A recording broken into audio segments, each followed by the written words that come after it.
반갑습니다, 여러분. 제가 오늘 보니까, 제가 오늘 강의가 토크를 하는 이유가, 예전에 제가 삼성 SDS 있을 때 앵커하러 온 결정적인 계기가, 앵커에서 이제 데이터를 저희 이제 사장님이 데이터 쪽인데, 그때 좀 간접 경험을 좀 해보고 싶어가지고, SDS 있을 때는 그냥 SM을 했어요. SM을 하다 보니까 그 기업에 대한 데이터만 핸들링하고 하다 보니까 다양한 분야의 경험을 좀 해보고 싶어가지고 왔거든요. 근데 그걸 대신할 수 있는 게 이런 강의를 통해서 여러분들이 이제 간접 경험, 본인들이 했던 것 같은 똑같은 느낌을 받을 수 있도록 가능한 오늘 토크를 진행할까 싶습니다. 일단 시스템 구축에 필요한 데이터 영역, 우리가 이제 요즘 데이터 영역에 보면 A라든지 TA라든지 BI라든지 여러 분야가 있습니다. 여러 분야가 있지만 오늘 이야기하고자 하는 거는 이제 뭐냐면 데이터 영역에 대해서 데이터 영역도 굉장히 많습니다. 여러분 시스템 구축하다 보면 단순히 데이터 영역이 하나만 있는 게 아니고 굉장히 여러 분야가 있기 때문에 그 분야에 대해서 설명을 드릴까 합니다. 먼저 이제 데이터 핵심 기술하고, 그 다음에 도메인 이해, 그 다음에 이제 가장 첫 번째가 도메인의 이해입니다. 어떤 시스템, 어떤 회사든 어떤 기업이든 시스템을 구축하려면 도메인을 완벽하게 이해를 하였고 난 뒤에 차세대를 구축해야지 도메인 없이 해봤자 공든탑이 금방 무너진다는 거죠.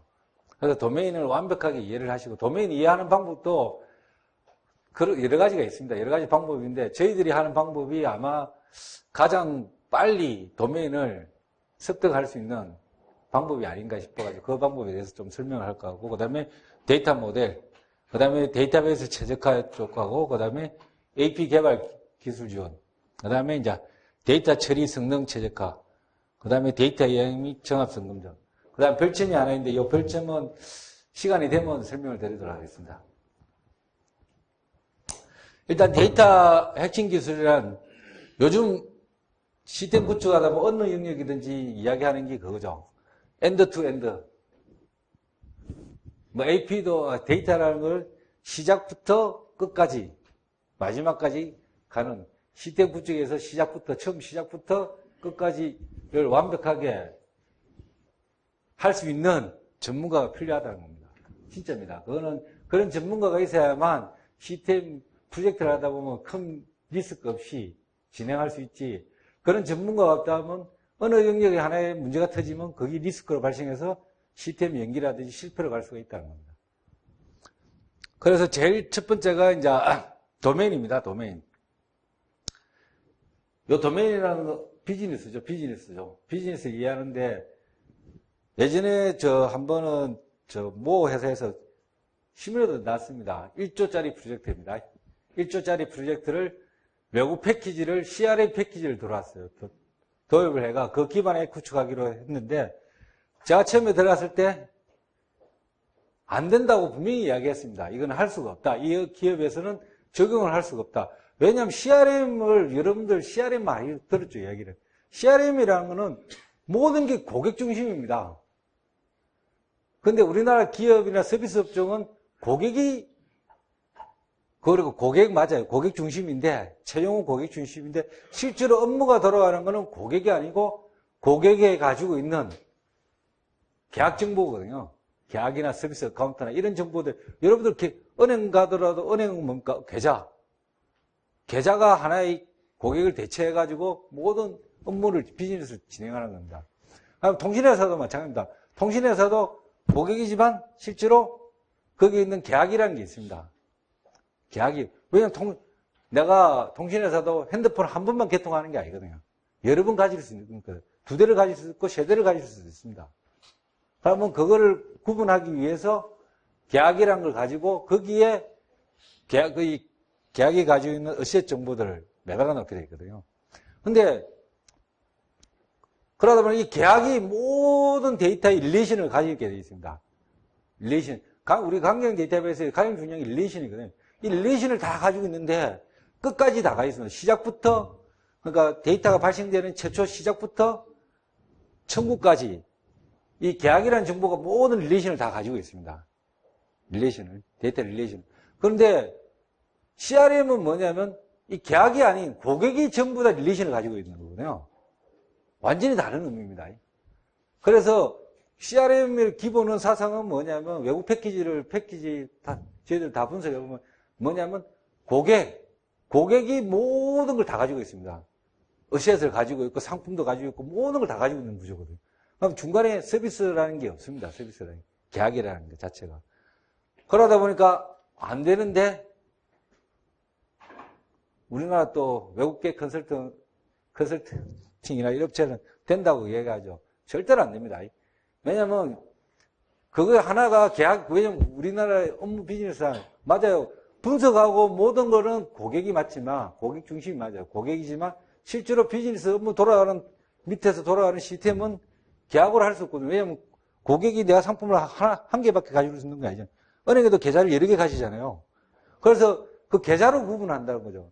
그 계좌 위에 고객이 있는 구조거든요. 근데 이 중간 계층을 빼버리고 바로 있으니까 릴레이션이 있다 보니까 릴레이션 모든 게 이제 고객으로 다 파티 아이디 릴레이션이 다 있다 보니까 불가능하다는 거죠. 그걸 뻔히 알면서도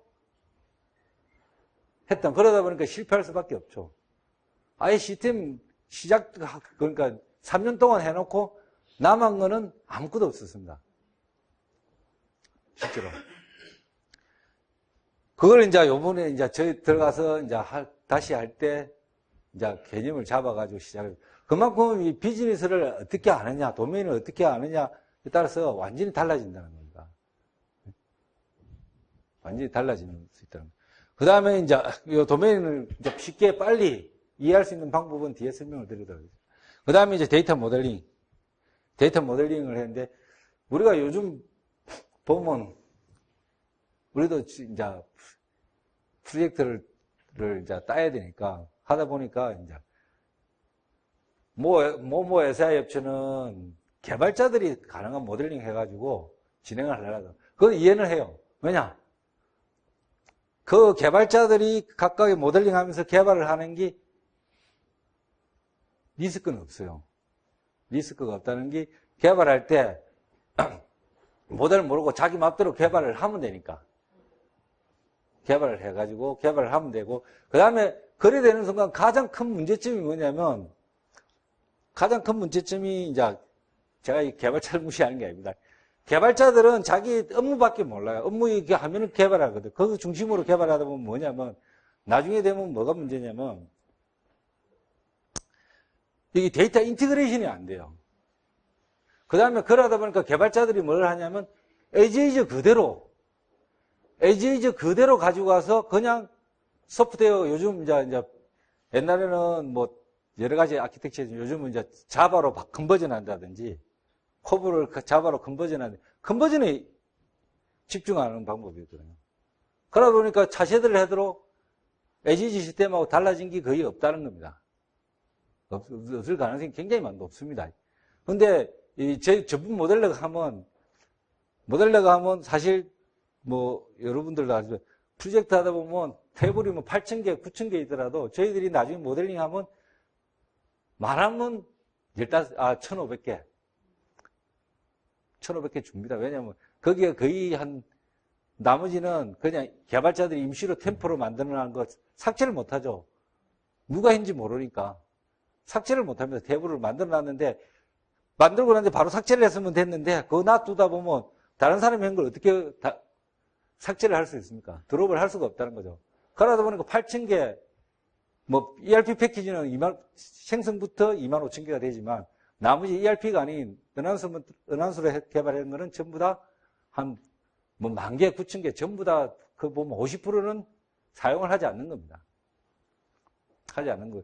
그 다음에 이제 통합을 하고 이러다 보면, 테이블 개수가 완전히 줄어들죠. 전문 모델로가. 그렇게 이제 바꿔야 되고. 그 다음에 이제 데이터베이스 최적화도 해야 되죠. 이것도 뒤에 설명을 드릴. 그 다음에 AP 개발 기술준. 왜 이 AP 개발 기술준? 프로젝트 할 때 가장 실패한 데 사례를 분석을 해보면, 뭐 PMO도 중요하지만, 가장 중요한 거는 모델러하고 개발자하고 소통을 못했다는 겁니다. 소통을 안 했습니다. 그만큼 모델러가 자기가 모델을 해놓은 걸 개발자한테 충분하게 설명을 하고 형상 관리를 해줘야 되는데 그걸 못하다 보니까 실제로 나중에는 모델러는 A라고 했는데 개발자가 왜곡을 해가지고 B로 만들어버렸다는 거죠. 그런 경우가 굉장히 많습니다. 저희들이 하더라도 그런 개발자가 나중에 개발 어플리케이션 보면 어느 순간에 B로 해석을 해가지고 B 모양으로 바꿔버렸다는 거죠. A 모양이 아니고. 그런 케이스가 굉장히 많습니다. 왜냐면 당연하겠죠. 그게 이제 그걸 하기 위해서는 그런 걸 이제 해소하기 위해서는 개발자하고 이제 모델하고 소통이 잘 돼야 되겠죠. 소통을 잘 해야 되고 그 다음에 이제 데이터베이스 처리 성능화, 성능 최적화, 그 다음에 데이터 이행하고 검증, 데이터 이행을 차세대 IGG에서 차세대 같은 데이터 이행을 해야 됩니다. 이행을 해야 되고 이때 이제 검증을 어떻게 할 것이냐. 검증 부분하고 그 다음에 이제 마지막이 데이터 분석입니다. 데이터 분석이 최종 빅데이터나 이런 데이터 분석인데 이 부분은 지금 진행 중이기 때문에 다음에 하겠습니다. 자, 비즈니스 도메인을 이해할 때 처음에 이제 저희들 들어가면 이제 그 업무 담당자가 설명을 많이 합니다. 설명을 굉장히 합니다. 그러다 보면 설명을 듣다 보면 서로 말로 하다 보니까 서로 잘못 이해하는 경우가 많아요. 근데 데이터로 딱 보면 명확합니다. 데이터로 딱 그 비즈니스를 이해를 하는 건 명확합니다. 왜냐하면 여러분들 자 시스템을 봅시다. 시스템을 보면 어차피 여러분들이 모든 기업들이 비즈니스 행위를 한 결과가 데이터로 다 저장되어 있습니다. 실제로 뭐 딴 거에서 데이터라는 게 딴 거 있습니까? 여러분들 비즈니스 다 행했던 데이터가 결과로 테이블로 다 저장이 되어 있습니다. 데이터로 다 저장이 되어 있는데 그거를 분석하면 비즈니스를 왜냐하면 업무 담당자보다 더 빨리 할 수 있다는 거죠. 결과가 데이터로 저장된 결과만 보면 결과 데이터가 뭐 예를 들어서 통신회사에 개통을 했어요. 개통이라면 분명히 개통했을 때 발생시킨 데이터가 쭉 있을 거라는 거죠. 어떤 개통할 때 뭐 여러분들 뭐 청약서를 쓰든지 쓰잖아요. 그 결과 데이터가 들어오게 돼 있거든요. 그 결과 데이터를 분석하면 금방 비즈니스를 이해할 수 있는 방법이 될 거예요. 그 다음에 또 하나가 안 되면 이제 대부분이 이제 이 비즈니스는 거의 이벤트입니다. 이벤트. 서비스 업종이나 모든 데 이벤트입니다. 개통, 개설, 청약, 계약. 여러분 보험회사 가면 청약하고 청약이 승인되면 계약이 되는 거잖아요. 그 이벤트거든요. 그 다음에 뭐 예를 들어서 보상, 사고가 나서 보상을 해야 된다. 보상이나 이벤트가 발생하는 거고. 모든 게 이벤트 중심으로 다 발생되게 되어 있습니다. 뭐 생산해서 생산할 때도 마찬가지겠죠. 제품 생산할 때도 생산 계획 작성하지만 먼저 제품 투입을 먼저 하죠. 투입을 해가지고 쭉 공정 흘러가서 채용 완료품이 나오고 이런 이제 이벤트 중심이 전부 다입니다. 그래서 이벤트를 잘 이해를 하면 그러니까 다른 것보다도 이벤트 중심으로 분석을 하면 업무를 이해를 하면 훨씬 더 빨리 이해할 수 있다는 거죠. 그 다음에 또 저희들이 이제 잘 쓰는 게 또 하나가 이제 요즘은 예전에는 웹이 없을 때는 사실 뭐 화면을 보고 사용자 화면을 보고 아니면 뭐 서류, 문서 같은 걸 보고 이해를 했는데 지금은 기업에 가면 포털에 가면 다 알 수 있습니다. 제가 하나은행에 들어갔을 때 하나은행 상품을 분석할 때 포털에 가서 상품을 다 분석했습니다. 한 4일 정도 걸리더라고요. 여러분 통신도 마찬가지예요. 통신회사 가보시면 포털에 가보면 그 상품 짝 있지 않습니까? 거기 답니다. 그 내용이거든. 근데 말로 써 있죠. 뭐 하면 할인율이 얼마 되고 이걸 가입하가 중도에 해지하면 위약금이 얼마 되고 이런 게 말로 적혀 있지만 실제로 그거는 이제 시스템으로 구축되면 시스템으로 구축이 돼야 되겠죠. 그래서 만약 여러분들이 뭐 예를 들어서 뭐 24개월 약정했는데 15개월 만에 해지를 했다. 그러면 위약금 계산을 해내야 되겠죠. 이런 부분이 다 데이터로 들어간다는 거죠. 그래서 포털 이런 데 가보면 그 기업의 업무를 잘 이해를 할 수 있습니다. 제조업체 이런 데는 공정을 잘 모르겠지만, 이 서비스 업종, 예를 들어서, 은행, 카드사, 증권사, 예를 들어서, 그 다음에 통신, 그 다음에 예를 들어서, 유통, 포털 이런 데 가보면 다 이해를 됩니다. 그걸 보면. 그걸 가지고 이해를 하면 되는 거고요. 요런 비즈니스 도메인과 이제 데이터를 다 이해를 하고 같이 매핑을 하는 순간, 사실 그 회사의 업무 담당자보다 더 뛰어난 비즈니스 전문가가 되는 겁니다. 왜냐? 데이터까지 알기 때문에. 비즈니스도 알고 실제 들어가 있는 데이터까지 확인을 했기 때문에 완벽합니다. 그러면 어느 누가 와더라도 충분히 대화가 되고 더 정확하게 알 수 있다는 거죠. 데이터까지 알기 때문에. 그래서 그만큼 데이터를 보고 분석을 할 수 있는 방법 능력을 좀 키우셔야 됩니다. 사실 업무 담당자는 자기가 업무만 알지 그 안에 숨어 있는 거를 잘 모르거든요. 예를 들어서 재밌는 요 케이스입니다.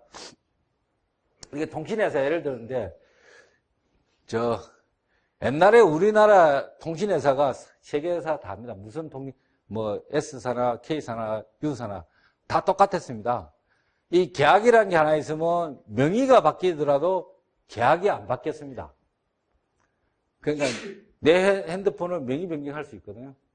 우리 자동차도 명의 변경하지 않습니까? 그럼 최초에 발생된 계약, 이 자체가 계약이 변경이 안 됐습니다. 그래서 요 처음에 발생된 요 CN100이라는 요 자체가 명의가 100명이 바뀌더라도 이 번호는 안 바뀌었습니다.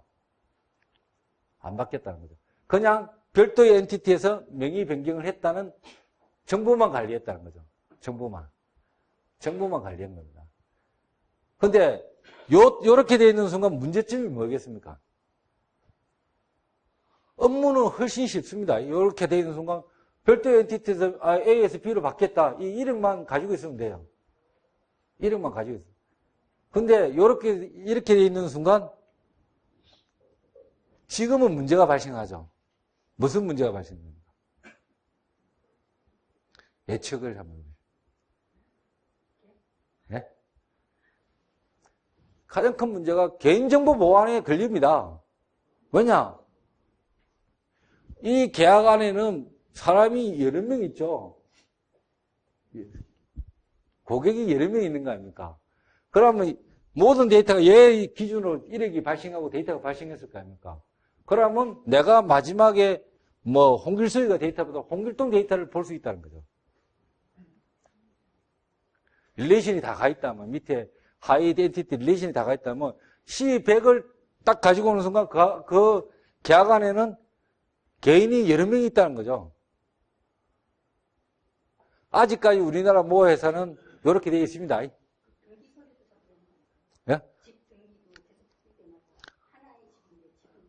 그렇죠. 그건 그렇겠죠. 그러니까, 맞죠. 그런데 이 서비스 업종은 개인정보를 각각의 남걸 보면 안 되니까요. 다른 사람 핸드폰 가지고 있는 번호를 내 거 보면서 이 사람이 번호를 변경했어요. 그 번호까지 다 볼 수 있다는 거죠. 그런 부분을 이제 해소를 해야 된다는 겁니다. 그러다 보니까 이제 문제가 돼가지고 저희들이 이제 이 고객이 바뀌면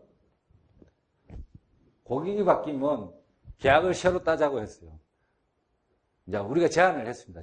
저희들이 통신사에 제안을 했는데, 여러분 이거 되는 순간 이제 어떤 일이 발생했냐면, 한마디로 데이터 쪽은 데이터나 AP나 어떤 결과가 나오겠습니까? 초죽음입니다. 왜 초죽음이 되냐면, 우리가 데이터 이행을 할 때 제일 중요한 핵심 키값이 변경이 되는 순간, 이건 데이터는 엄청나게 바뀌는 겁니다. 없는 데이터도 만들어내야 되고, 없는 데이터를, 왜냐면, 얘 밑에 하이 데이터 이거 발생되었습니다. 이렇게 발생되어 있는데, 예를 들어서요. 요 기준으로 다 밑에 발생되어 있는데, 예를 들어서, 얘는 발생시킨 데이터가 아니에요. 이 사람이. 그러더라도 밑에 하이 데이터는 다 발생시켜줘야 된다는 거죠. 만들어줘야 됩니다, 데이터를. 그래야 릴레이션이 다 맞아떨어지게 가는 겁니다. 그렇게 처리를 하는 순간 완전히 바꿔. 그 다음에 또 하나가 명의자가 홍길동을 갖다가, 홍길순을 갖다가 다시 명의자로 왔을 때, 어떻게 될 거냐는 거죠. 그러니까 14일 이내는, 요래 갔다가 14일 이내는 다시, 시백번으로 다시 와야 된다는 거죠. 네, 14일. 그 다음에, 14일 넘어가면 새로운 계약을 만들어야 된다는 거죠. 새로운 계약을. 그러니까 계약이 이렇게 돼 있지만 시 100번, 200번, 300번 이렇게 새로 만들어요. 근데 이렇게 하는 순간 1억 찾을 때 우리가 이제 1억 데이터를 할 때는 중요한 게 정렬입니다. 그죠? 정렬을 해야 됩니다. 정렬을.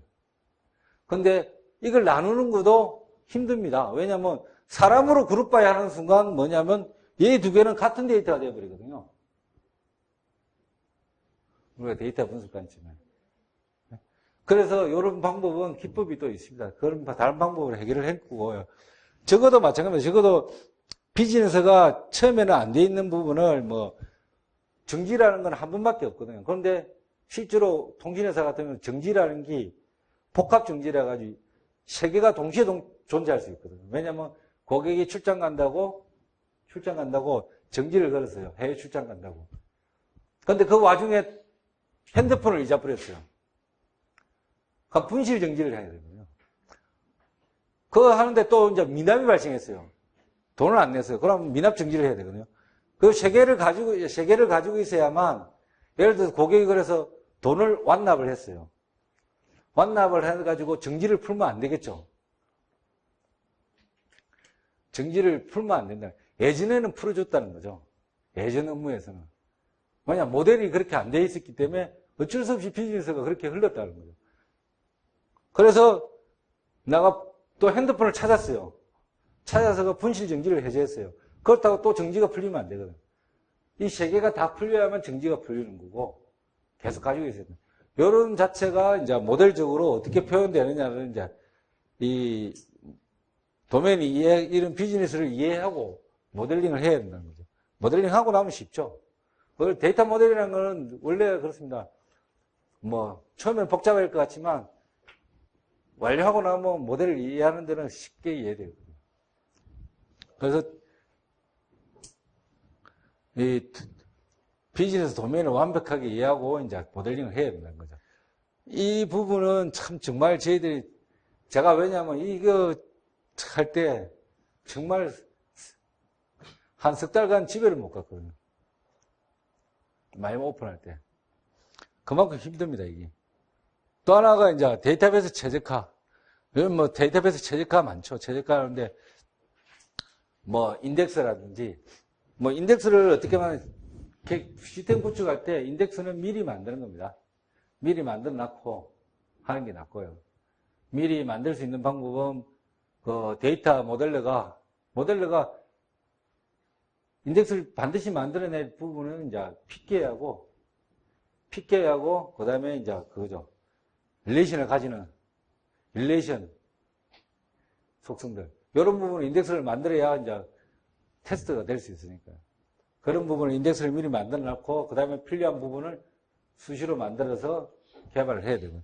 그 다음에 이제 제일 중요한 게 데이터베이스, 요즘은 파라미터 이런 거, 예전에는 제가 91년도에 IBM에 오라클 쓸 때는 파라미터 이게 굉장히 중요했습니다. 예전에는 식스 때까지는 파라미터 설정이 굉장히 중요했는데, 지금은 거의 오토로 하잖아요. 오토로. 단지 이제 좀 있는 부분이 디테일한 부분으로 들어가는데, 디테일한 부분으로 들어가면, 그것까지 설명하려면 그런데, 이제,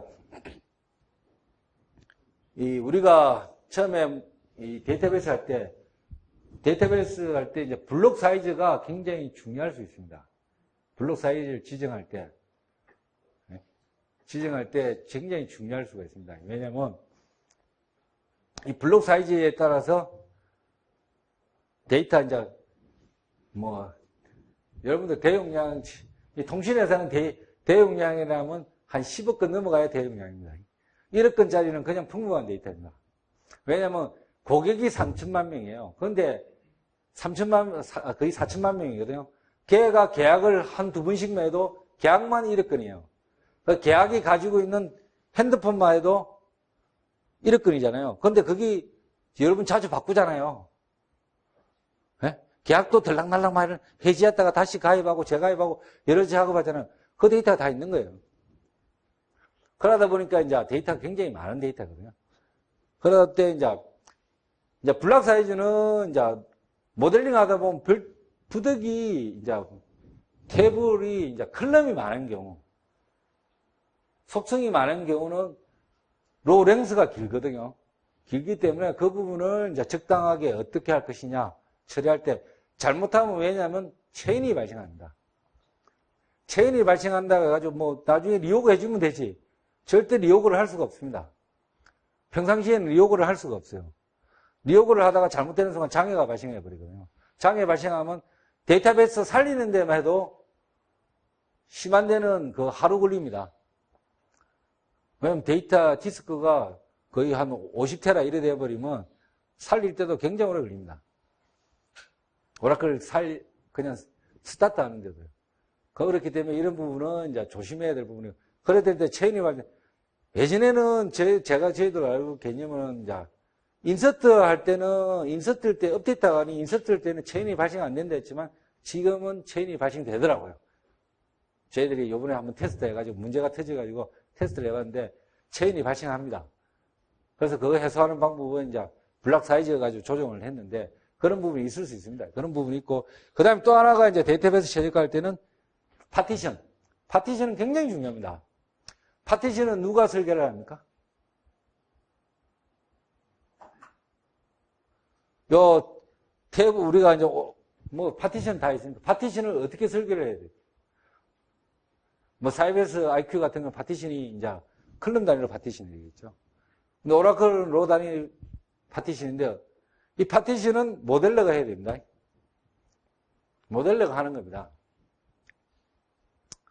왜냐하면 이 엔티티의 데이터가 얼마큼 쌓일 건지 다 알고 어떻게 쌓일 건지 다 데이터가 인스턴스가 발생될 건지 다 알 수 있다는 거죠. 네? 모델러가. 모델링 할 때 이 엔티티의 데이터가 어떻게 쌓이고 어떤 구조로 쌓이고 이런 걸 그걸 모르고 모델링 하는 건 하면 안 되죠. 모델을 했다면 이 엔티티가 어떻게 쌓이고 어떤 구조로 인스턴스가 발생되고 이걸 다 이해를 하고 난데 모델링 했기 때문에 데이터가 어떤 구조로 쌓이고 하기 때문에 파티션을 분명히 해야 됩니다. 왜냐하면 이 파티션, 특히 오라클에서 이 대용량을 처리할 때 가장 중요한 게 이 파티션입니다. 왜냐하면 온라인상에서 우리가 속도를 향상시킬 수 있는 방법은 인덱스입니다. 인덱스하고 SQL 처리, 뭐 조인 원리라든지 이런 걸 잘 활용해 가서 할 수 있는데 이 대용량 데이터는 풀테이블, 그러니까 풀테이블을 데이터를 풀로 읽을 때 유일하게 내가 어떤 특정 부분에 읽을 수 있는 방법이 파티션입니다. 내가 데이터가 월별로 쌓여 있는데 월별로 예를 들어서 100억 건이 쌓여 있다 합시다. 옛날 중국 가니까 100억 건이 있더라고요. 내가 100억 건짜리 테이블을 봤어요. 우주국인가 거기 보니까 테이블 하나에 100억 건입니다. 왜냐면 전 택배 로고가 다 들어오더라고요. 그랬는데 중국 내 전체 택배가 왜냐면 그거는 중국은 또 공산주의다 보면 거기 다 국가에 보고를 해야 되더라고요. 그래서 100억 건. 그런데 100억 건이 쌓이는데 내가 이 파티션을 안 해놨는 순간 내가 예를 들어서 1억 건을 읽기 위해서 100억 건을 다 읽고 난 뒤에 1억 건을 읽을 수밖에 없다는 겁니다. 근데 파티션을 월별로 잘 해놓으면 내가 100억 건 읽을 필요 없이 1억 건만 바로 읽을 수 있다는 거죠. 그게 파티션이거든요. 풀테이블을 할 때. 그 다음에 또 하나가 이제 파티션 할 때 이제 생각하는 게 이제 인덱스죠. 글로벌 인덱스 만드느냐, 로컬 인덱스 만드느냐 따라서 완전히 달라지니까요. 통신회사의 K회사에 장애가 가장 많이 발생하는 이유가 큰 테이블이 하나 있어요. 큰 테이블에 데이터가 그 테이블 하나만 1테라가 넘어요. 1테라가 넘습니다. 1테라가 테이블 하나만. 근데 그 테이블 자체가 인덱스 하나 만드는데 거의 5시간, 6시간. 아무리 병렬을 주더라도 5시간, 6시간 걸립니다. 6시간. 근데 이게 이제 제가 사투리에서, 이 자체가,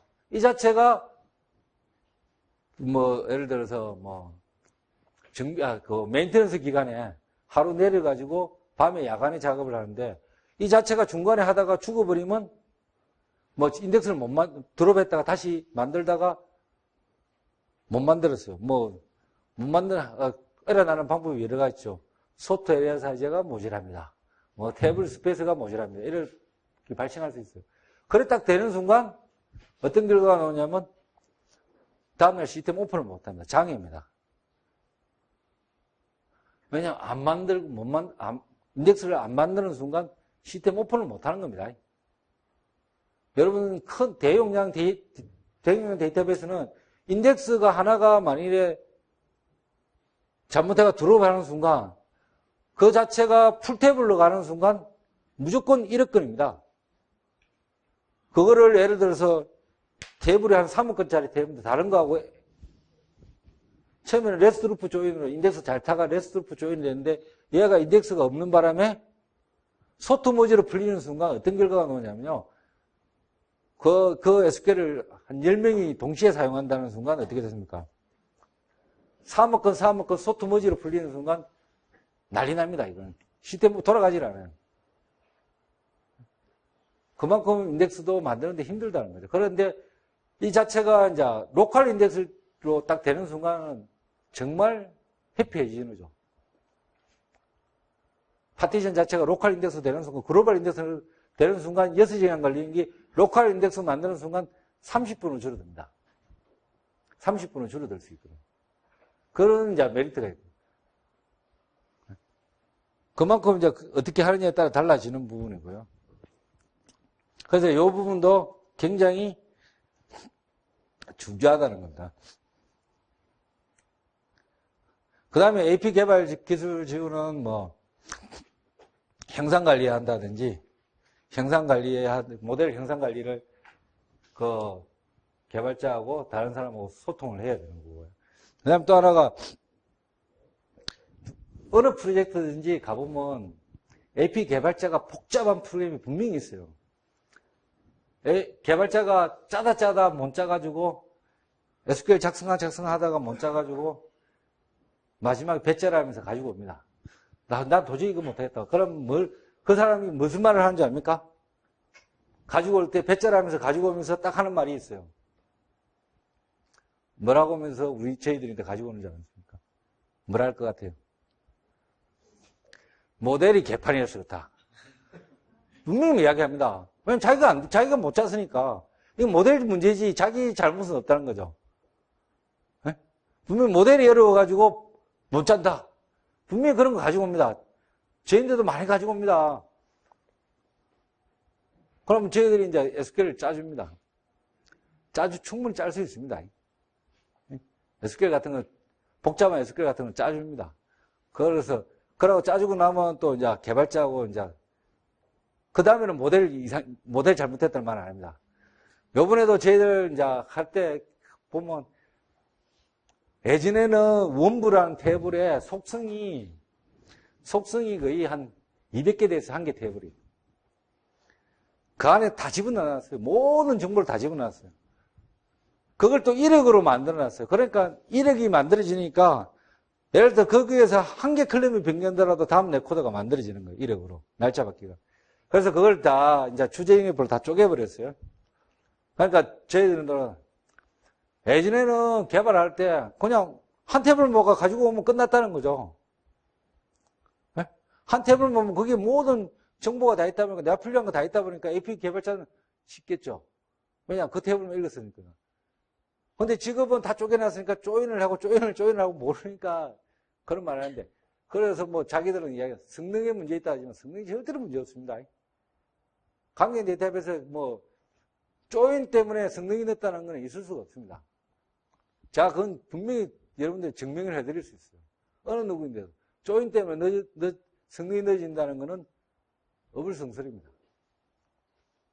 단, 조인 때문에 늦어지는 경우는 있습니다. 있는데 그건 다른 요인 때문에 늦어지는 겁니다. 그 조인 원리나 이런 거에 대해 원칙적으로 늦어지는 게 아니고 다른 원인 때문에 늦어지는 경우가 있습니다. 그렇지만 그런 부분이 있고요. 그런 부분도 다 해주고 그런 걸 이제 개발자하고 소통을 해야 된다는 거죠. 이 데이터 영역의 전문가라면 데이터 영역 관리하는 사람이라면 당연히 해줘야 됩니다. 요즘 뭐 기업에 가보면 칼이더라고. DBA는 자기 롤 아니면 끝이에요. 개발자가 뭔 하더라도 나는 DBA 롤이기 때문에 그걸 모른다는데 그러시면 안 됩니다. 데이터를 하시는 분들은 최소한도 자기가 더 많이 아니까 개발자를 도와줘야 되겠죠. 그 다음에 뭐 성능 최적화입니다. 이거는 요즘 다 워낙 책도 많이 나왔고 공개된 기술력도 많은데 안 되는 게 딱 두 가지 있습니다. 요번에도 갔을 때 그 업체가 이제 튜닝은 인덱스는 우리가 잡았지만 튜닝은 그 외주 업체, 다른 업체를 주었어요. 근데 마지막에 이제 DCP를 해가지고 이제 DCP 검증을 해요. 사용자 체감 성능을 검증을 해가지고 그걸 통과 못한 게 한 30개 프로그램이 있었어요. 그걸 이제 가지고 왔던데 개발자가 분명히 튜너가 있는데 튜너인데 갔는데 10번을 갔는데 해소를 못했어요. 그 원인은 분명히 있어요. 그거는 나는 이해를 해요. 왜 튜너인데. 왜냐면요. 우리나라 이 서비스 업종은 무조건 성능이 떨어질 수밖에 없습니다. 한 건을 가지고 가는 거는 무조건 빨라요. 내가 한 레코드를 찾아가 가는 거는 거의 성능에 문제 없어요. 성능에 문제가 없습니다. 뭐 은행이든 뭐 예를 들어서 뭐 정권회사든 통신회사든 다 마찬가지입니다. 고객이 한 명 와가지고 그거 찾아가는 건 문제입니다. 그런데 왜 문제가 되냐면 그 계약이란 가장 중요한 계약이란 테이블이 어떤 형태로 물리적으로 저장이 되냐면 생성 시점별로 발생이 되는 겁니다. 그래 되다 보니까 시점별로 물리적으로 저장이 되는 거죠. 그런데 딴 테이블에서 이 계약 번호를 뭐 예를 들어서 특정 부서에 있는 계약을 가지고 이 계약 테이블을 조인하는 순간 어떤 개념? 여기가 100건이면 여기서 결과가 100건이 얻었어요. 여기로 가는 순간 인덱스 100건, 테이블 100건이 100개 블락을 읽습니다. 인덱스도 100개 블락을 읽습니다. 테이블도 100개 블락을 읽을 수밖에 없어요. 왜냐하면 테이블은 물리적으로 저장이 돼야 되니까. 왜냐하면 나는 이 발생된 계약이 여러 개 있지만 이 부서는 시점으로 띄엄띄엄 떨어져 있을 거 아닙니까? 그러다 보면 인덱스도 보통 이제 시건서나 이런 계약 번호도 1년 번호로 만들면 안 됩니다. 나중에 다시 쓰면. 그걸 만들었지만 그 발생 순서대로 있다 보니까 인덱스 자체도 소프트하더라도 내 거 요 자체가 100건이 그냥 뭉쳐져 있는 게 아니고 100개의 블락이 흩어질 수 있습니다. 그러니까 뭐 100건만 딱 읽는데도 속도가 안 나오죠. 25초 걸려요. 인덱스 100건 읽고 뭐 하다 보니까 안 나오죠. 그 튜너인데 갖다 주면 뭐야 하겠습니까? 튜너는 자기가 할 수 있는 건 인덱스 찾고 그 다음에 비율이 있냐 없냐 이게 체크만 했겠죠. 네? 체크만 했을 거예요. 비율이 하나도 없어요. 플랜만 보고 뭐 트레이스 떠도 전혀 문제 없어요. 그렇지만 그런 부분은 이제 해소를 해야 되겠죠. 또 다른 방법으로. 그걸 해소하는 방법은 가장 좋은 방법은 그 SQL 사용하는 그 테이블에 사용하는 컬럼들을 전부 인덱스로 만들어주면 됩니다. 그러면 인덱스만 읽게 되어 있습니다. 테이블까지 가지도 않습니다. 그 다음에 부분 위치를 바꿔주든지 뭐 로 아이디를 부분 위치를 이런 방법은 있지만 그런 방법을 이용해서 해소를 할 수가 있습니다. 그건 사실 일반 웬만한 우리나라 튜너가 할 수 없을 거예요. 왜냐면 그 물리적인 클러스터링 팩터까지 분석을 해서 튜닝을 해야 되는 부분입니다. 그 다음에 요즘 또 많이 나오는 게 이제 기업에서 많이 발생하는 게 그거죠. 인덱스 컨텐션. 들어보신 분? 인덱스 컨텐션이라고.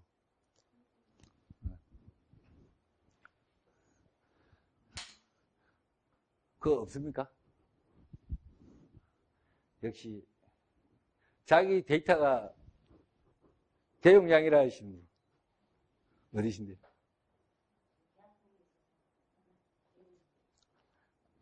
근데 결과 데이터는 대용량이지만 인덱스 컨텐션이 일어나는 경우는 전 세계적으로도 지금 문제가 발생하는 오라클을 사용하는 자 중에서 문제가 발생하는 내용입니다. 이 문제가 뭐냐면 내가 예전에 오라클 시퀀서를 많이 쓰랬죠. 뭐 계약 번호다 뭐 번호를 시퀀서를 많이 쓰랬거든요. 그 시퀀서를 썼는데 시퀀서가 치명적인 약점이 있습니다. 왜냐하면 내가 데이터를 뭐 1분에 한 건씩 발생이 된다면 문제가 없어요. 그런데 동시 유저가 한 100명이 돌아서 동시에 인서트를 때리는 순간 100발백중 인덱스 컨텐션입니다. 뭐냐? 나 인덱스를 소트를 해야 되니까 그 블락 한 블락에 다 해야 되거든요. 그 블락에 앞에 했던 사람이 완료될 때까지 기다려야 돼요. 웨이팅을 그래야 돼요. 그러니까 인덱스 쓰는 거예요. 인덱스 컨텐션은 소트해야 될 문제거든요. 그러다 보니까 데이터 발생 자체가 시퀀서다 보니까 발생 순서대로 발생될 거잖아요. 데이터가 이 인덱스 컨텐션이 발생하는 게 예를 들어서 1000개의 트랜잭션이 동시에 발생하더라도 이 자체가 다르게 뭐 번호, 캐릭터나 이렇게 발생된다면 문제가 없어요. 근데 시퀀서라는 거는 내가 100명이 동시에 발생, 1000명이 동시에 돌아서면 1000명별로 1년번호 쫙 따야 될 거잖아요. 그 따는 순간, 이제 들어가는 순간 무슨 문제가 발생하면 인덱스 컨텐션이 발생합니다. 그거 경험 안 하죠.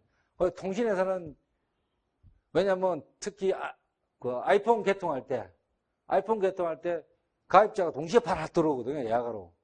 그럴 때 시스템 죽었습니다. 왜냐면 인덱스 컨텐션이 발생되면 얘가 해소할 동안 많이 그 락이거든요. 웨이팅 다 걸려가지고 시스템이 꼼짝 달싹도 못해요. 그거 지금 웹에 찾아가지고 인덱스 컨텐션이라고 착 치보시면 대용량 쓰는 데는 다 중국도 엄청나게 발생됐어요. 웨이팅이.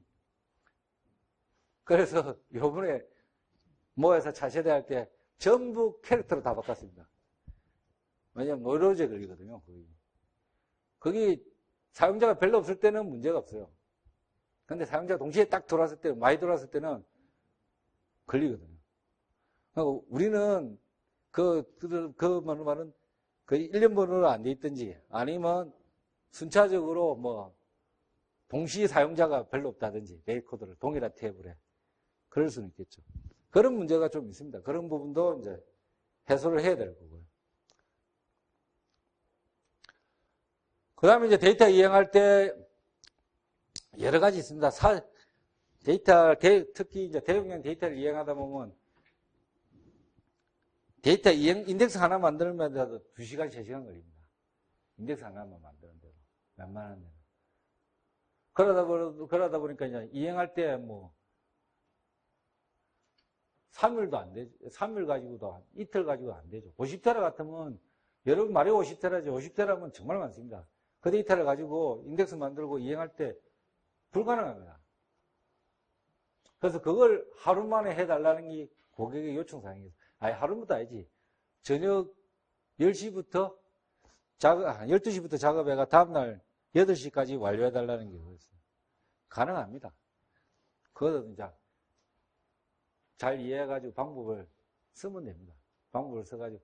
왜냐면 거기 가능한 거는 뭐냐면, 그렇게 해소할 수 있는 방법은 우리 DWETL 하죠.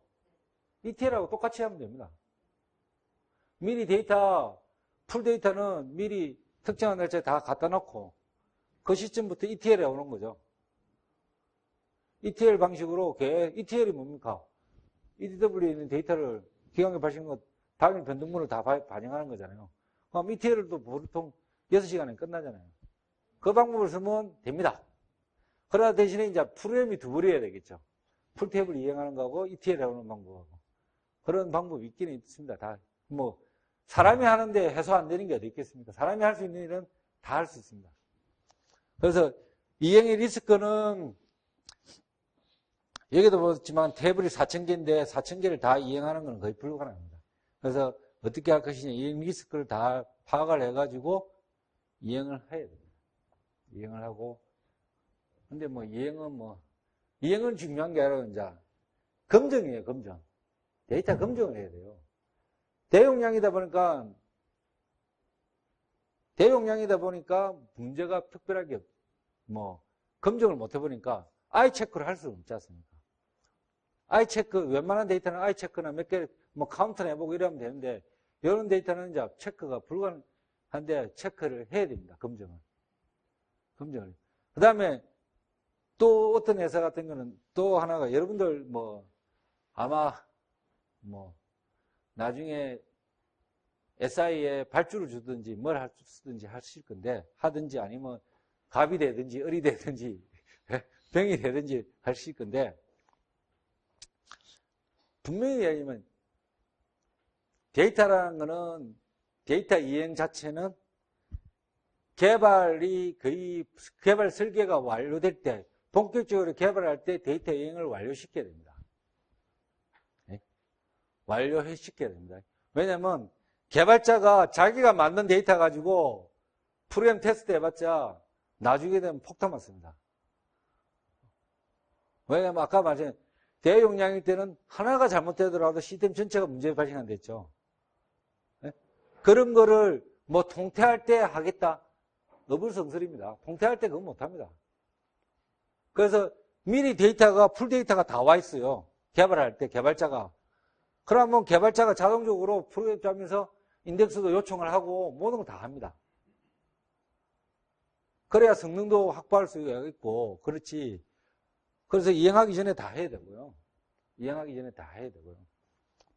그래서 개발하기 전에, 진짜 본격적으로 개발 시작할 때 풀 데이터가 와 있어야 됩니다. 와 있어가지고, 그걸 가지고 개발해야지, 개발자가 만든 데이터고 하면 절대로 오류가 없습니다. 100%, 예를 들어서 예전에도 한 번 했는데, 자기가 개발자들이 만든 데이터 가지고 프로그램 테스트를 다 했어요. 근데 막상 통태하니까 완전히 뻗어버렸잖아요. 그런 경우가 많은 이유는 개발 시작할 때 풀 데이터가 있어야 된다. 풀 데이터를 줘가지고 충분히 개발할 수 있어야 되죠. 그렇게 이제 일정을 잡는 게 가장 좋다는 걸 얘기해 드리는 거예요. 경험상으로. 데이터 검증할 때 여러 방법이 있습니다. 방법이 있는데, 일단 데이터 검증한 결과 데이터가 나중에 이제 DQ로 활용이 될 수 있겠죠. 오픈에. DQ라는 거는 차세대 이행한 데이터를 DQ하는 게 아니고, 앞으로 발생되는 데이터에 대해서 검증을 하는 거잖아요. 그래서 검증할 수 있도록 그 검증한 로직 자체가 데이터 이행하고 나는데 검증한 결과 자체가 DQ로 연동이 돼야 되겠죠. 여러분 이제 모시면 제가 그한테 질문 하나 하겠습니다. 내가 A 테이블하고 B 테이블하고 데이터가 똑같은지, 예를 들어서 중요한 컬럼들 한 10개가 있어요. 10개를 가지고 했다 치고요. 똑같은지 안 같은지 검증할 때 여러분들 어떻게 검증합니까? 마이너스로 검증합니까? 마이너스 하면 양쪽 다 해야 되잖아요. 그러니까 as 데이터하고 to be 데이터하고 데이터가 3억 건 있는데 이걸 to be로 왔어요. 거기서 전 데이터 검증할 수도 있겠지만 그거는 사전에 다 하고 이 데이터가 진짜 정확하게 컨버전 돼가지고 to be로 잘 왔다고 검증할 때 여러분 검증할 수 있는 방법이 몇 개 샘플링하고 카운터 해가지고 카운터가 맞다 해가지고 할 수 없는 거잖아요. 그럼 검증을 해야 되잖아요. 그럼 검증하는 방법을 어떻게 합니까? 내가 SQL로 한다면 마이너스 취합니까? 소트를 해가지고 3억 건을 그러면 6억 건을 다 눈으로 비교할 수 있습니까? 없잖아요. 그럼 어떻게 하죠? 그거는 당연히 그거는 뭐냐면 두 가지. 그거는 프로파일이라고 밸리데이션 체크를 하는 거고요. 밸리데이션 체크를 당연히 하는 거고 섬이 같은지 하는 거고 우리가 중요한 거는 이 데이터가 개체가 똑같이 와 있는지 똑같이 와 있는지 하는 방법은 우리가 할 수 있는 방법은 그거예요. 마이너스밖에 없어요. 솔직하게. 아래율로 마이너스 취하는 방법밖에 없어요. 다른 방법 거기 왜냐면 거기 10억 건이면 마이너스 취하는 순간 2분을 해야 되잖아요. 2분, 그것도 소트를 다 해야 되잖아요. 굉장히 오래 걸립니다. 근데 그걸 이제 쉽게 할 수 있는 방법. 한 번만 하고. 풋클럽 조임도 어차피 얘가 아래열로 다 합니다. 요래 한번 저래 한번 해봅니다. 그러지 말고 다른 방법이에요. 왜 다른 데이터를 뽑고 싶어요? 이그지스트 가지고 될 수 있습니까? 없죠. 가장 많이 쓰는 보통적인 방법이 마이너스죠. 여러분 왜냐면 데이터 검증할 때 어떻게 하시겠습니까? 여러분. 일반 사람들 대부분 다 마이너스 씁니다. 저도 알고 있어요. 마이너스 쓰는 거. 마이너스 쓰는 순간 3시간, 4시간 걸립니다. 예? 예? 그러니까 서로 다른 걸 뽑는 방법이 어떤 방법이 있냐면 마이너스 취하는 방법 있고 예. 다른 걸 어떻게 뽑죠? 그러니까 뽑는 방법이 예? 해시 조이를 양쪽 아우터 조인을 해야 되죠. 우리가 그 말씀 양쪽 풀 아우터 조인이 그겁니다. 풀 아우터 조인 하는 방법도 근데 그거는 키값만 비교하잖아요. 예? 여러분 예? 어떻게 클럽 하는 거는 마이너스밖에 없잖아요. 또 다른 방법. 맞추는 분, 뒤에 선물 다 드릴게요. 네? 선물 다 드릴 수 있습니다. 방법이 있습니다. 네? 여러분, 아이디어를 생각해 보세요. 이 똑같은 테이블, 똑같은 집합이라면, 두 개의 집합을 유인을 했다 칩시다. 그럼 똑같은 레코더가 두 개씩 있겠죠. 그죠? 그러면 똑같은 걸 그룹 바이 해가 카운터가 2면 맞는 거죠. 1이면 틀린 거죠. 어느 데이터가 틀리는지 맞는지는 구분 인자를 주든지 뭔가 해가지고 찾아낼 수 있어요. 그렇게 할 수 있다는 겁니다. 그렇게 다양한 방법으로 할 수 있습니다. 그러니까 아이디어를 잘 내시면, 왜냐면 집합적으로 생각하면 다 해결을 할 수 있다는 겁니다. 그런 것도 분명히 여러분들이 알아야 될 내용입니다. 왜냐하면 사실 데이터가 작을 때는 크게 문제가 될 수 없는 부분이에요. 이건 마이너스 취한다고 뭔 문제 있어요? 전혀 문제. 근데 극한 상황에 갔을 때는 이 방법이 안 된다는 거죠. 그럼 그걸 헤쳐나갈 수 있는 능력이 있어야 된다는 거죠. 그런 전문가. 저희들도 다양한 방법을 검증하는데 그런 케이스가 있습니다. 그거는 기본이거든요. A 데이터가 B 데이터, 예. 2가 아니면 해빙해가지고, 그렇죠. 그러니까 내가 해빙해가 그룹바이하고 해빙, 카운트가 2가 아니면 전부 오르죠. 예? 2가 아니면 전부 오르잖아요. 지금 말씀하신 세건도 오르고, 한 건 1도 오르고, 4도 오르고, 9도 오르고, 2가 돼야만 딱 정답이죠. 내가 이 집합 그대로 옮겼으니까. 그죠? 2가 돼야 딱 정답이잖아요. 그럼 빵꾸 놓으면 정답이죠. 예. 4는 정답이 아니죠. 그러면, 그거는 원천적으로 데이터가 오르죠. 키값이 들어가 있는데 어떻게, 키값은 한 건이잖아요. 키값까지 포함해가지고 비교를 해야죠. 키값하고 치가지고요. 또 재밌는 이야기 잘 하시는데, 데이터 테이블에 PK가 없다는 건 이건 테이블이 아닙니다. 예? 그건 모델링을 하시면 모델이 아닙니다. 반드시 엔티티에는 키가 있습니다. 그 다음에 여러분들 또 추가적으로 저는 PK라는 거를 당연히 PK는 유니크 인덱스 만들지만 저는 모델링하고 뭐 할 때 한 번 더 합니다. 의미상의 지우도 유니크 인덱스 만들어버립니다.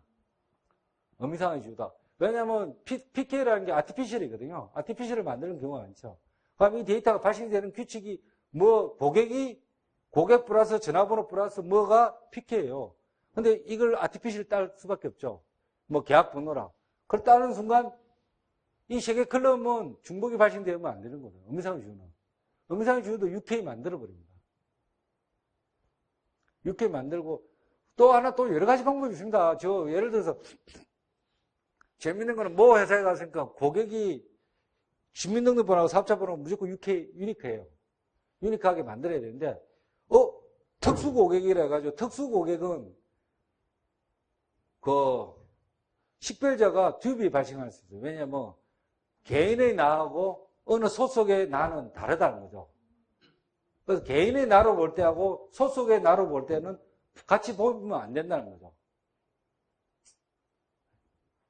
같이 보이면, MVNO도 마찬가지입니다. MVNO 고객이라든지 이런 것도 전부 다 그 업체만 들어왔을 때 그 고객을 인지해야지 동일한 식별자라고 고객이 그거 하면 안 되는 거예요. 그런데 고객이라는 걸 통합해버렸어요. 통합을 해버렸는데 고객 번호는 유니크해요. 무조건 딸 수 있으니까. 고객 번호는 무조건 따면 되는 거예요. 그게 중요해요. 그러면 그 번호별로 그 번호에 대해서 인덱스를 못 잡죠. 우리가 유니크 인덱스를 만든다는 것은 데이터의 정합성을 보장하는 하나의 역할도 합니다. 그죠? 그래서 식별자로 6K를 잡으려니까 중복을 허용해야 되잖아요. 그런 고객들은 해야 되죠. 그러면 그거 어떻게 할 겁니까? 만약 그 사람만 중복을 허용하고 나머지는 그 식별자가 유일성을 보장을 해야 돼요. 왜냐면 그거는 또 하나 제가 했던 거는 그 구분인자를 주는 순간 들어올 때 또 구분인자를 어플리케이션 바꿔야 돼요. 그래서 그걸 안 돼가지고 어떻게 했냐면 그 펑션 베이스 인덱스를 만들 수 있어요. 펑션 베이스 인덱스로 맞아요. 구분인자가 그 구분을 했다, 고객을 구분했다면 A, B, C로 했다면 A, B일 때는 요 클럼이 유니크해야 되고 C일 때는 듀브를 허용해야 된다면 그렇게 펑션 베이스 인덱스 만들어버리면 끝납니다. 그러면 그대로 들어올 때 자동적으로 유일성을 보장을 한다는 거죠. 그 특수 고객이나 이런 고객들에 대해서는 중복을 허용하는 거고요. 그리고 여러 가지 방법이 또 있다는 거죠. 그런 부분도 있는 거고요. 그 다음에 제 별점인데 이거는 요 최근에 했던 사례인데 여러분들이 이제 폭을 좀 넓히기 위해서 이제 설명을 드리는 겁니다. 우리가 이제 차세대를 할 때 두 가지 방법이 있습니다. 빅뱅. 완전히 동시에 API 모든 시스템을 다 차세대로 오픈하는 방법. 있습니다. 이게 보통 정통적인 프로젝트 방법이었습니다. 그런데 제가 최근에 들어왔던 회사는 아까 말한 1조라는 실패를 맛본 거예요. 1조라를 투입을 해서 했는데 실패했거든요. 그러다 보니까 다시 이제 CEO인데 보고를 하려니까 다시 돈이 한 몇천억 든다니까 성공할 수 있을지 없을지 모르잖아요. 장담을 못 하잖아요. 그러니까 빅뱅 방식으로 하면 위에서 분들이 절대로 못 한다. 나는 이거 확신을 못 한다. 그래서 투자는 해야 되고 그걸 설득한 방법이 이제 단계별 오픈해요. 단계별. 스텝 방식으로. 단계별 오픈해요. 빅뱅이 아닌. 한 번씩 차근차근 해보자는 거죠. 차근차근 해보면서 이제 단계별로 오픈해야 되는데 이 방법이 정말 힘듭니다. 왜냐면 단계별로 하다 보니까 그러니까 매몰 비용이라는 왜 매몰 비용이 발생해요? 왜냐면 한 개 시스템 할 때 에지지도 바꿔줘야 되거든요. 에지지 바꿨어요. 그런데 다음 시스템 오픈할 때 이게 이제 사양이 되어버리면 필요 없거든요. 한 개 시스템 오픈할 때 개발했던 걸 없애버리고 차시대로 갖게 되면 또 없어지고 이래 매몰 비용이 많았어요. 그 대신에 이제 지금의 트렌드는 맞죠. 분산 시스템. 그 다음에 요즘 또 추세가 뭡니까? 시스템을 할 때 각 업무별로 루즐리 커플하게 맺어야 되거든요. 왜냐면 우리가 이제 통신회사 예를 들어 보시면 통신회사 예를 들는데 이제 오더라는 처리, 개통이나 이런 업무 처리하는 이가 있겠고요. 그 다음에 그 결과를 가지고 빌링을 도는 게 한 달에 한 번씩 배치로 도는 프로그램이 있어요. 그런데 이게 원DB로 다 돼 있다 보면 이 빌링 시스템 하다가 장애가 발생하면 개통 이런 업무까지도 안 되는 거예요. 그 다음에 개통 업무 처리하다가 시스템 장애가 발생하면 빌링 자체도 돌리지도 못하는 거죠. 그 다음에 이제 고객 응대를 해야 되는데 이 시스템이 죽어버리니까 전체가 고객 응대도 불가능하다는 거죠. 불가능합니다. 그래서 이제 단계별로 어프로치를 했습니다. 그러면 사실 여기 있는 내용이다시피 저 스텝 어프로치는 이제 빅뱅 오픈에 대해서 잠재적 리스크를 해소할 수 있다는 거죠. 뭐 아니면 도가 아니다는 거죠. 언제든지 피드백 할 수 있고 할 수 있다는 거죠. 이런 방법으로 해가지고 그 대신에 비용은 굉장히 많이 들었습니다. 비용은 들 수 있지만 성공을 했고요. 그래서 이 사례가 보시면 가장 먼저 MDB부터 구축하자. MDB부터 구축하자. MDB 영역은 뭐 고객, 상품 이런 부분하고 그 다음에 고객 360도 뷰. 고객 360도 뷰라는 게 고객 내 하나의 정보가 아닌 내 정보를 위해서 내가 가지고 있는 상품들, 내가 가지고 있는 계좌 정보들, 내가 가지고 있는 모든 정보를 다 한눈에 볼 수 있게 하는 게 그 영역까지 포함된 게 MDB였습니다. MDB하고 그 다음에 이제 빌링부터 하자. 빌링하자. 빌링 배치. 빌링하고 그 다음에 가금 레이팅하는 가금 시스템하고 하고 그 다음에 오더를 맨 마지막에 하자. 해가지고 이제 진행을 했습니다. 1단계, 2단계, 3단계를 나눠서 했죠. 그래서 진행을 했는데 이걸 제가 뭐 다른 것보다도 쉽게 설명을 해요. 이게 이제 에지지 시스템입니다. 에지지는 클라이언트가 채널이 있고 서비스 인터넷. 여기도 재밌는 게 이 두 개의 시스템입니다. 회사가 유선하고 무선이 있다 보니까 무선은 소아 아키텍처로 되어 있어요. 소아 아키텍처가 서비스로 되어 있거든요. 소아 아키텍처로 개발했고 여기는 턱시도로 되어 있었어요. 턱시도로. UI도 다르고 이 두 개 회사를 합친 거예요. 원래는 회사가 합쳐졌죠. 그런데 시스템을 못 합친 거예요. 시스템 자체를.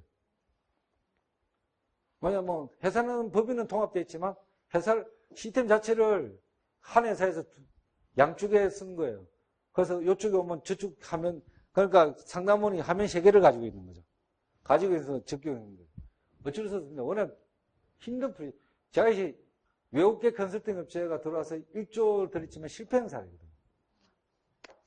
그래서 했는데, 요렇게 또 CRM 시스템이 있고, 오더 시스템이 있고, 오더 안에는 또, 얘들은 MDB가 있었어요.